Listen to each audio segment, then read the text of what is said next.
സുരേഷ് ഗോപിയുടെ കലങ്ക് സംവാദം ഇപ്പോൾ ചാനലുകൾ മുഴുവനും ചർച്ച ചെയ്തുകൊണ്ടിരിക്കുന്നത് കലങ്കിൽ സുരേഷ് ഗോപി വന്നിരിക്കുന്നത് ആളുകളോട് ദേഷ്യപ്പെടാനും അവരോട് ആക്രോശിക്കാനും അവരുടെ ഇങ്ങനെ മര്യാദയില്ലാതെയൊക്കെ പെരുമാറാനുമാണ് എന്ന രീതിയിലാണ്. എന്താണ് കാരണം? രണ്ട് സംഭവങ്ങളാണ് ആളുകൾ കണ്ടത്. ഒന്ന്, വേലായുധൻ ചേട്ടൻ വീട് വെക്കാൻ വേണ്ടിയിട്ട് അപേക്ഷ കൊടുത്ത ഒരു സംഭവം.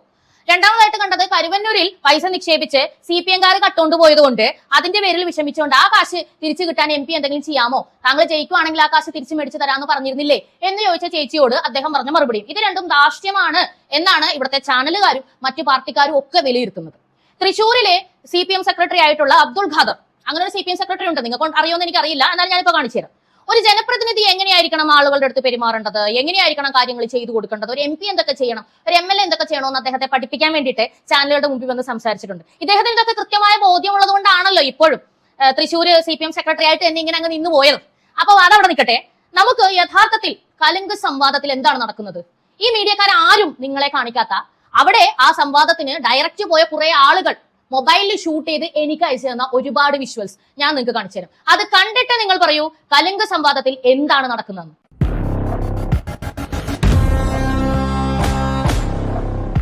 വിഷയത്തിലേക്ക് വരുന്നതിന് മുമ്പായി എപ്പോഴത്തെയും പോലെ തന്നെ സംഭാവനകളുടെ കാര്യം ഒരിക്കൽ കൂടി ഞാൻ ഓർമ്മിപ്പിക്കുകയാണ്. സുരേഷ് ഗോപി ചെയ്യുന്ന നല്ല കാര്യങ്ങൾ പറയുന്നതിന്റെ പേരിൽ, മോദി ചെയ്യുന്ന നല്ല കാര്യങ്ങൾ പറയുന്നതിന്റെ പേരിൽ, BJP നല്ലത് ചെയ്താൽ അത് പറയുന്നതിന്റെ പേരിലൊക്കെ നല്ല രീതിയിൽ റിപ്പോർട്ടടി നേരിടുന്ന ഒരാളാണ് ഞാൻ. ഇവരുടെയൊക്കെ ഓപ്പോസിറ്റ് പാർട്ടികൾ ഞാൻ പറയുന്ന കാര്യങ്ങൾ ഇനി പറയരുത്. ജനങ്ങൾ സത്യം അറിഞ്ഞു പോയി കഴിഞ്ഞാൽ അവർ അർഹതയുള്ള ആളുകൾക്ക് മാത്രമേ ഇനി വോട്ട് ചെയ്യുള്ളൂ. അപ്പൊ അതുകൊണ്ട് എന്റെ വായടക്കാൻ വേണ്ടി കൂട്ടമായിട്ട് കുറെ പേര് എന്റെ വീഡിയോസിന് റിപ്പോർട്ട് അടിച്ചതിന്റെ പേരിൽ എന്റെ വീഡിയോസിന്റെ റീച്ച് ഒരുപാട് താഴ്ന്നു പോവുകയും മോണിറ്റൈസേഷൻ, അതായത് വീഡിയോ ഫേസ്ബുക്കിലും യൂട്യൂബിലും പോസ്റ്റ് ചെയ്യുമ്പോൾ എനിക്ക് കിട്ടുന്ന വരുമാനം ഇല്ലാണ്ടാക്കി. ആ ഒരു അവസ്ഥയിൽ പണമില്ലാതെ ഒരു തരി മുന്നോട്ട് പോകാൻ പറ്റില്ല, വേറെ ഏതെങ്കിലും പണിക്ക് പോകണം, ഈ പരിപാടി നിർത്തണം എന്നൊരു സിറ്റുവേഷൻ വന്നപ്പോഴാണ് നിങ്ങളുടെ മുമ്പിൽ ഞാൻ സംഭാവനകൾ അഭ്യർത്ഥനയായിട്ട് വന്നത്. നല്ല രീതിയിൽ നിങ്ങൾ എന്നെ സഹായിക്കുന്നുണ്ട്. ഇനി അങ്ങോട്ടും കുറച്ച് മാസങ്ങൾക്കുള്ളിൽ ഇതൊന്ന് സോർട്ട് ചെയ്ത് സെറ്റ് ചെയ്യുന്നത് വരെ പഴയ റീച്ചിലേക്ക് എത്താനും ആ ഒരു മോണിറ്റൈസേഷൻ ആ ഒരു ലെവലിൽ നിൽക്കാനും എന്നെ സഹായിക്കാനായിട്ട് നിങ്ങൾക്ക് പറ്റും. അപ്പൊ തുടർന്ന് നമ്മളെ സഹായിക്കുക. റിപ്പോർട്ട് അടിക്കുന്ന ആൾക്കാരെ തോൽപ്പിക്കാനായിട്ട് റീച്ച് കൊണ്ടുവരിക എന്നുള്ളതാണ് ചെയ്യാൻ പറ്റുക. അപ്പൊ പൈസ കൊണ്ട് സഹായിക്കാൻ പറ്റാത്ത ആളുകൾ ഉണ്ടെന്നുണ്ടെങ്കിൽ ദയവേത് നിങ്ങൾ വീഡിയോസ് കാണുക, കമന്റ് ചെയ്യുക, ലൈക്ക് ചെയ്യുക, ഷെയർ ചെയ്യുക. അപ്പൊ നമുക്ക് വിഷയത്തിലേക്ക് വരാം. കലിംഗ സംവാദത്തെ പറ്റി നമ്മുടെ പ്രിയപ്പെട്ട CPM സെക്രട്ടറി പറയുന്ന വാദങ്ങളൊന്ന് കേൾക്കും. തനിക്ക് ആരോടും എന്തും എങ്ങനെയും പറയാം എന്നുള്ള അദ്ദേഹത്തിന്റെ ഭാവം, അദ്ദേഹത്തിന്റെ നിലപാട്, അത് ശരിയാണോന്ന് അദ്ദേഹവും അദ്ദേഹത്തിന്റെ പാർട്ടിയും പരിശോധിക്കണം. ജനങ്ങൾ ഒരു MP എന്നുള്ള നിലയിൽ അദ്ദേഹത്തെ സമീപിക്കുമ്പോൾ, അദ്ദേഹം വിളിക്കുമ്പോൾ ചെല്ലുമ്പോൾ തീർച്ചയായിട്ടും അദ്ദേഹം അവരോട് പെരുമാറേണ്ടത് ഇങ്ങനെയല്ല. പ്രധാനമായിട്ടുള്ള മറ്റൊരു കാര്യം, ഇങ്ങനെയുള്ള സംവാദങ്ങളിൽ ഒരു ജനപ്രതിനിധി താൻ എന്ത് ചെയ്തു 1.5 കൊല്ലം കൊണ്ട് എന്നാണ് പറയേണ്ടത്. അതിനു പകരം വരുന്നവരെ ആക്ഷേപിക്കുകയും മര്യാദഘട്ട നിലയിൽ പെരുമാറുകയും ചെയ്യുന്നത് ഒരു തരത്തിലും അംഗീകരിക്കാൻ കഴിയുന്ന ഒരു കാര്യമല്ല.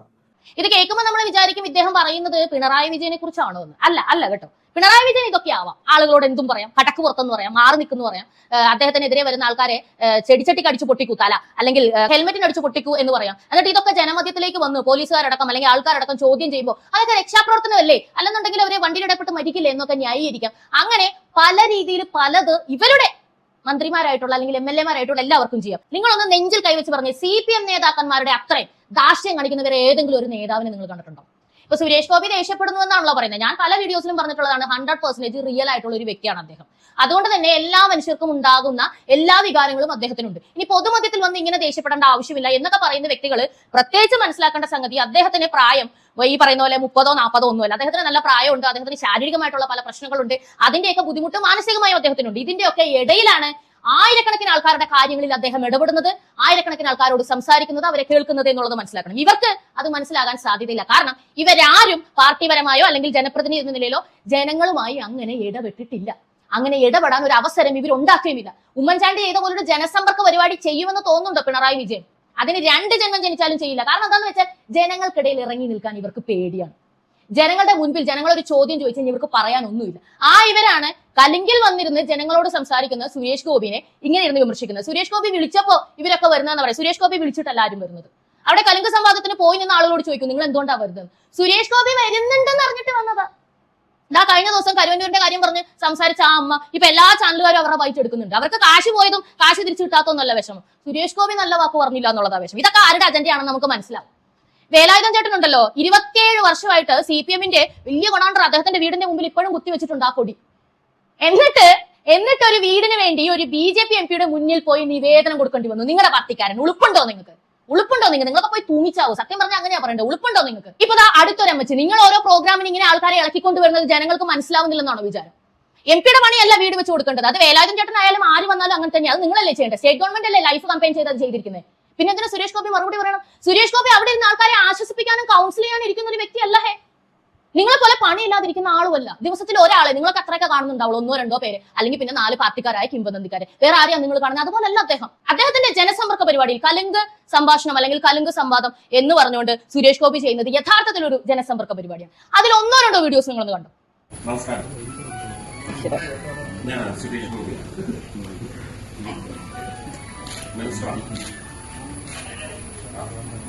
അവിടെ പുത്തൂർ പഞ്ചായത്തിൽ വരന്തരപ്പള്ളി പഞ്ചായത്തിലൊരു അംഗൻവാടി പൂർണ്ണമായിട്ടും എല്ലാം കഴിഞ്ഞിട്ട് 5 വർഷമായിട്ട് നമുക്ക് ടീച്ചർ അവിടെ നിയോഗിക്കാൻ കഴിഞ്ഞില്ല.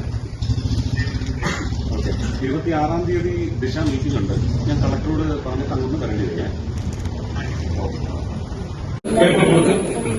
പഞ്ചായത്ത് വഴി ആ പ്രോജക്ട് കൊടുത്ത് അതിന്റെ എസ്റ്റിമേറ്റും കൊടുത്ത് ഫണ്ട് ചെയ്ത് തരാം. ഈ അംഗൻവാടിക്ക് അതുപോലെ അംഗൻവാടിയുടെ കെട്ടിടം പ്രോജക്റ്റായിട്ട് ഉണ്ടാക്കി കൊടുത്ത് ശ്രമിക്കും. Very good morning. So I'm very sorry to disturb you at this time of the day. There has been an issue related to a certain national highway building process in this assembly constituency, which is Kodingalur. It falls under Kodingalur municipality. So, like the other incident we took up last week. So you may please ask the regional head to please come and take an account of what has happened and what could be done, because this has been torturing the people in their premises for the past 2 years. 2 വർഷമായിട്ടുണ്ടായി. 2 വർഷത്തിൽ കൂടുതലായി. More than 2 years. Yeah, site engineer, but someone very responsible. But because we cannot drag this further, ask them to. Because the collector came and visited this spot 6 months back. 1 month. I'm directly trying to support you because such things might not reach your office or ears. So I'm just interacting to let you know that this is the kind of failure of duty or fall of diligence. So let us, thank you. ROയെ വിളിച്ച് പറഞ്ഞിട്ടുണ്ട്. PD വരുമെങ്കിൽ വരും, അല്ലെങ്കിൽ site engineer വരും. ശ്രീകുമാറുമായിട്ട് coordinate ചെയ്ത് കൊണ്ടുപോയി കാണിച്ച് ഇപ്പോൾ ചെമാപ്പള്ളിയിൽ നമ്മൾ പരിഹാരം ഉണ്ടാക്കിയതുപോലെ ഉടനെ പരിഹാരം ഉണ്ടാക്കാൻ ശ്രമിക്കും. എന്നിട്ട് കളക്ടർ അദ്ദേഹത്തെ നിങ്ങളുടെ MP ഒക്കെ ഒന്ന് അറിയിച്ചേക്കുക. എവിടെ പ്രത്യേകിച്ച് അറിയിക്കണം കേട്ടോ. ചോദിക്കുന്ന ഇവിടെ ഒന്നും ഒരു MLA ഇല്ലേ?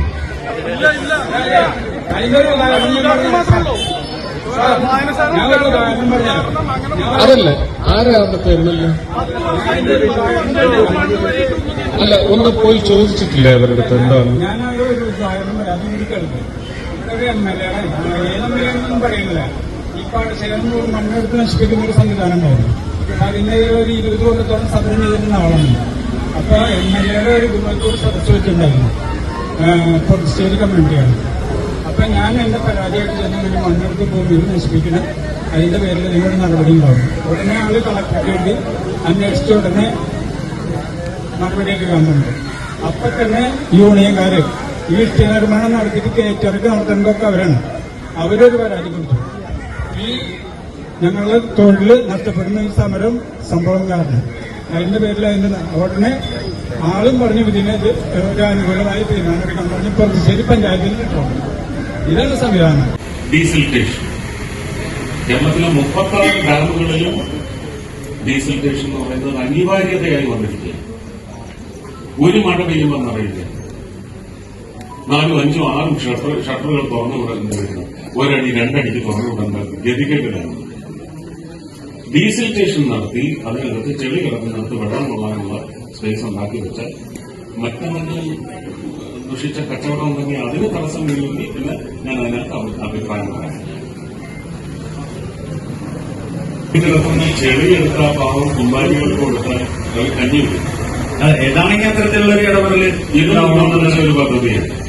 ഒന്നുകൂടി അത് ഇടപെടുന്ന 10,000-കണക്കിന് ആൾക്കാർക്ക് ഇതൊരു 30 ലക്ഷം രൂപ ചികിത്സിക്കാൻ പൈസ കിട്ടാതെയാണ് എന്റെ ഭാര്യ മരിച്ചത്. എല്ലാവർക്കും അറിയാവുന്ന പാർട്ടിക്കാർ ഇടപെട്ട് നിൽക്കുന്നവർക്കും വേറെ മെയിനായിട്ട് ചാലൂട്ടാണ് കൗൺസിലർ.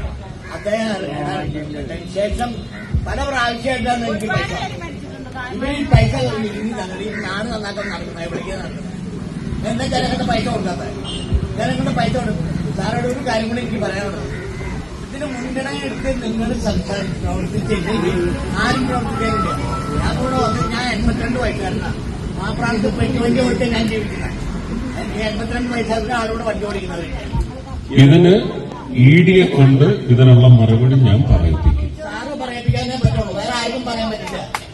ഇഡിയെ കൊണ്ട് ഇതിനുള്ള മറുപടി ഞാൻ പറയിക്കും. ഇതിന്റെ സത്യവും ഞാൻ വിളിച്ചിട്ട് കൊണ്ടുവരും. ഈ പൈസ പോയത് എങ്ങനെ പൊതുജനങ്ങൾക്ക് അറിയണം. ആരടിച്ചു മാറ്റി എങ്ങനെ ഇഡി ഒന്നും വെടിവെച്ചു എന്ന് പറഞ്ഞിട്ട് കാര്യമുണ്ടോ? പൊതുജനങ്ങൾക്ക് പൈസ കിട്ടണ്ടേ? ഇഡി വെടിവെച്ചാൽ മരിക്കണം.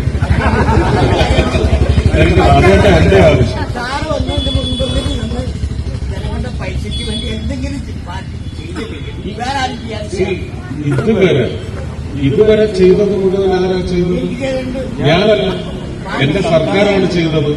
അപ്പോ കോഓപ്പറേറ്റീവ് ബാങ്കിംഗ് സംവിധാനത്തിലൂടെ ഇനി കോഓപ്പറേറ്റീവ് ബാങ്കിംഗ് മേഖലയിൽ ഒരു പാർലമെന്റിൽ ഒരു നിയമം കൊണ്ടുവന്നപ്പോ ആരൊക്കെയാണ് അതിന് തടസ്സം നിന്നത്?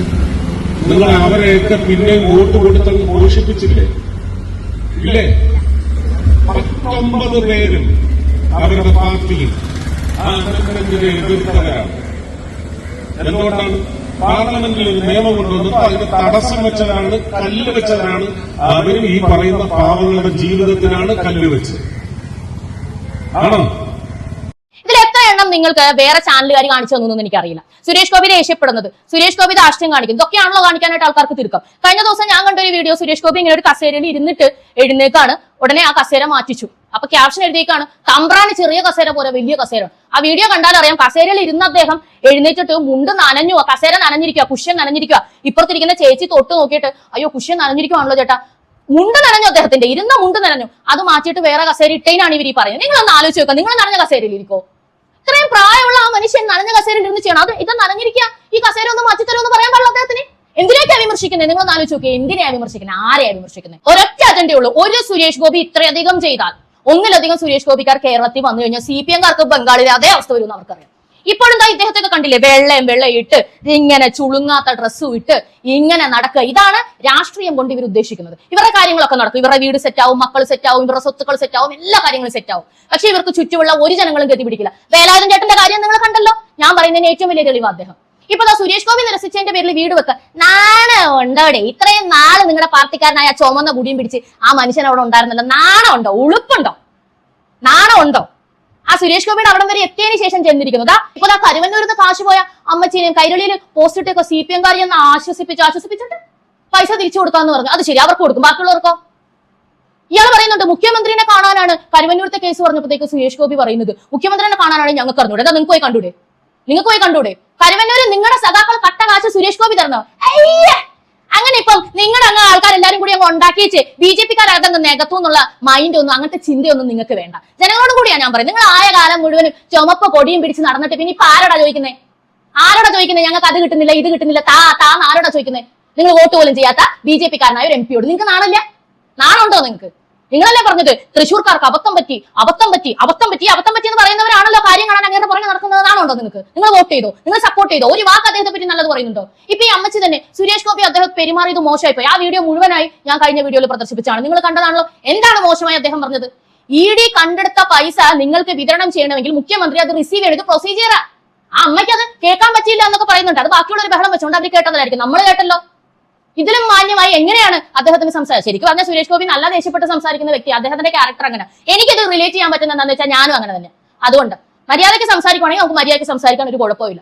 അതുപോലെ ദേഷ്യപ്പെട്ട് സംസാരിക്കുന്ന ആ വ്യക്തി എന്നിട്ടും ആ ദേഷ്യമൊന്നുമില്ലാണ്ട് എന്നാ ചേച്ചി എന്റെ രംഗത്തേക്ക് കയറിക്കോ. ഞാൻ പറയുന്ന വസ്തുത, അദ്ദേഹം പറഞ്ഞ വസ്തുതയാ. അവർക്കത് മനസ്സിലായില്ല എന്നുള്ളതാ. അവർക്കിപ്പോഴും CPM-കാർ ഈ പൈസ കട്ടതോ, അവരെല്ലാം ഈ പാർട്ടികളിൽ ഇതിന്റെ ഇടയ്ക്ക് കളിക്കുന്നതോ, ഇവരുടെ പൈസ അവർ തിരിച്ചു തരാത്തതോ ഒന്നുമല്ല വിഷയം. അവർക്ക് വിഷയം സുരേഷ് ഗോപി അവർക്ക് പൈസ കൊടുക്കുക. അവർക്ക് ഇത്രയുള്ളൂ. അതായത് ഇവിടെയുള്ള ഒരുപാട് ആളുകളുടെ ആഗ്രഹം അതാണ്, സുരേഷ് ഗോപി ചെയ്യണം, സുരേഷ് ഗോപിയുടെ ഇന്ന് അതങ്ങോട്ട് ഈടാക്കാം.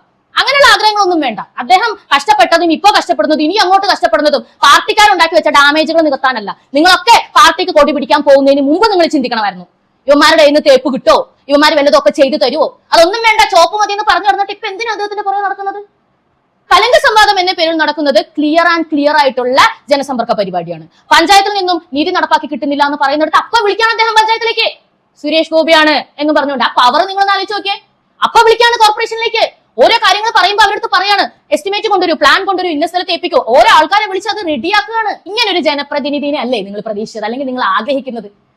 നിങ്ങൾ ഇത്രയും നാളും ജയിപ്പിച്ചു വിട്ട ഇടതും വലതുമായിട്ടുള്ള ഏതെങ്കിലും ഒരു പ്രതിനിധി അതുപോലെ വന്ന് ജനങ്ങളുടെ നടുവിൽ നിൽക്കാൻ ധൈര്യമുള്ളവരായിരുന്നു? ഉമ്മൻചാണ്ടി അല്ലാതെ. ഉമ്മൻചാണ്ടി എന്ന് പറഞ്ഞ ഒരു വ്യക്തി അങ്ങനെയായിരുന്നു, ജനങ്ങൾക്ക് നടുവിൽ നിന്നൊരു നേതാവായിരുന്നു അദ്ദേഹം. അദ്ദേഹത്തിന് എന്താ കിട്ടിയേ? ഇതേപോലെ തന്നെ പള്ളു പറഞ്ഞ് കല്ലെറിഞ്ഞ് നരകിപ്പിച്ച് കൊന്നില്ല അദ്ദേഹത്തിനെ. ആരാ കൊന്നത്? കളിയാക്കി ട്രോൾ ചെയ്ത് കല്ലെറിഞ്ഞ് അത് തന്നെയാണ് ഇപ്പൊ സുരേഷ് ഗോപിയോടും ചെയ്യുന്നത്.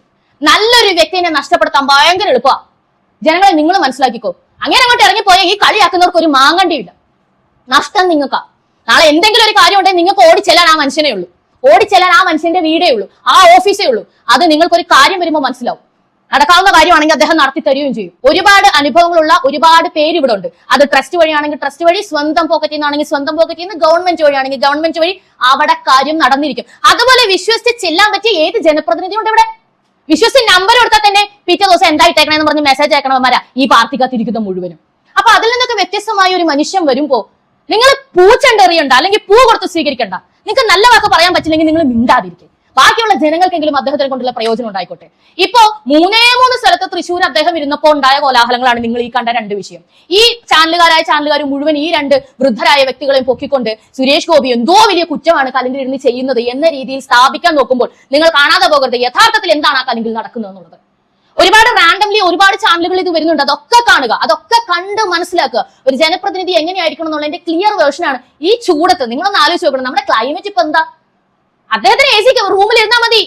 നമ്മുടെ മുഖ്യമന്ത്രി ഇരിക്കണ പോലെ AC കാറിലും കിയാന്ന് പുറത്തിറങ്ങാതെ AC കാറിലും AC റൂമിലും AC സ്യൂട്ടിലും ഒക്കെ ആയിട്ട് നടക്കാൻ വളരെ ഈസിയാണ്. അതിനുള്ള പൈസ ജനങ്ങൾ കൊടുക്കണ്ട, അദ്ദേഹം പണിയെടുത്തുണ്ടാക്കിയതിന് അദ്ദേഹത്തിന്റെ കയ്യിലുണ്ട്. പക്ഷെ അതൊന്നും യൂസ് ചെയ്യാതെ ഇത്ര ആൾക്കാരുടെ കാര്യം കേൾക്കാൻ വേണ്ടി അവിടെ വന്നിരിക്കുന്ന ആ മനുഷ്യനെയാണ് ഈ കല്ലെറിയുന്ന മുഴുവനും. മനസാക്ഷി ഉണ്ടെങ്കിൽ നിങ്ങൾ ചിന്തിച്ചാൽ മതി. മനസാക്ഷി ഉണ്ടെങ്കിൽ ചിന്തിച്ചാൽ മതി. എന്താണ് അദ്ദേഹം ചെയ്ത തെറ്റ്? നിങ്ങളോട് എന്താ ചെയ്ത സുരേഷ് ഗോപി? ഓരോ തവണ അദ്ദേഹം ഞാൻ നിങ്ങളോട് എന്താ ചെയ്തത്? നിങ്ങളോട് എന്ത് ദ്രോഹമാണ് ഞാൻ ചെയ്തത്? ഞാൻ നിങ്ങളുടെ പൈസ പറ്റിച്ചോ? നിങ്ങൾ ആരെങ്കിലും ജീവിക്കാൻ വിടാത്ത എന്തെങ്കിലും അവസ്ഥ ഞാൻ ഉണ്ടാക്കിയോ? അദ്ദേഹത്തെ എത്ര പേര് കല്ലെറിഞ്ഞിട്ടുണ്ട്, എത്ര മോശം വാക്കുകൾ ഉപയോഗിച്ചിട്ടുണ്ട്. എന്തെങ്കിലും രീതിയിലുള്ള പ്രതികാര നടപടി അദ്ദേഹത്തിന്റെ ഭാഗത്തുണ്ടായി. എന്നാൽ മോദിനെ അറിയാം, അമിത്ഷാനെ അറിയാം, രാജ്യം ഭരിക്കുന്ന പാർട്ടിയുടെ മെയിൻ ആളാണ്. എന്തൊക്കെ ചെയ്യാൻ ഉറച്ച് ഇറങ്ങുവാണെങ്കിൽ എന്തൊക്കെ ചെയ്യാം? ഒന്നും ചെയ്തിട്ടില്ല. അദ്ദേഹത്തിന്റെ കർമ്മത്തിൽ മുന്നോട്ടാണ് പോയിക്കൊണ്ടിരിക്കുന്നത്. ഈ പ്രസംഗിക്കുന്ന, ഈ വിമർശിക്കുന്ന ഇവന്മാരൊക്കെ എവിടെയായിരുന്നു നിങ്ങൾ ചോദിക്കണം. ഇനി വോട്ട് ചോദിച്ച് മുൻപിൽ വരുമ്പോൾ ചോദിക്കണം, സുരേഷ് ഗോപി അത് ചെയ്തു, തൃശ്ശൂർ അത് ചെയ്തു, ഇത് ചെയ്തു. ഞാനെടുത്ത് കാണിച്ചു തരാം സുരേഷ് ഗോപി തൃശ്ശൂർ എന്തൊക്കെ ചെയ്തു എന്നുള്ളതിന്റെ ലിസ്റ്റ്. നിങ്ങൾ ഇവിടെ എന്ത് ചെയ്തു എന്ന് ചോദിക്കണം. നിങ്ങളുടെ വീട്ടിൽ വോട്ട് ചോദിച്ചു വരുന്ന ഓരോ സ്ഥാനാർത്ഥിയോടും നീ കഴിഞ്ഞ തവണ ജയിച്ചിട്ട് എന്ത് ചെയ്തു, ഞങ്ങൾക്ക് വേണ്ടി എന്ത് ചെയ്തു, പറഞ്ഞ കാര്യം നീ ചെയ്തോ എന്ന് ചോദിക്കണം. അത് ചെയ്യാതെ എന്ത് ധൈര്യത്തിൽ ഈ പടികേറി വന്നത് എന്ന് ചോദിക്കണം. അതിനുള്ള ധൈര്യം നിങ്ങൾക്കുണ്ടോ? അങ്ങനെയാണെങ്കിൽ കേരളം മുന്നോട്ട് പോകും. ഇപ്പൊ നിൽക്കുന്ന രീതിയിലല്ല, അതിനെക്കാട്ടും നല്ല രീതിയിൽ നമ്മുടെ ബേസ് ആയിട്ടുള്ള എല്ലാ കാര്യങ്ങളും കാര്യമായി തന്നെ നടന്നു കിട്ടി. നമ്മളുടെ സാമ്പത്തികമായും മാനസികമായും ചിന്താതലമായിട്ടൊക്കെ വലിയ രീതിയിൽ മലയാളികൾ ഉയർന്നു വന്ന് ഒറിജിനൽ പ്രബുദ്ധരായിട്ട് മാറാനായിട്ട് നമുക്ക് സാധിക്കും. തുടർന്ന് കാണുക പബ്ലിക് ഒപ്പീനിയൻ.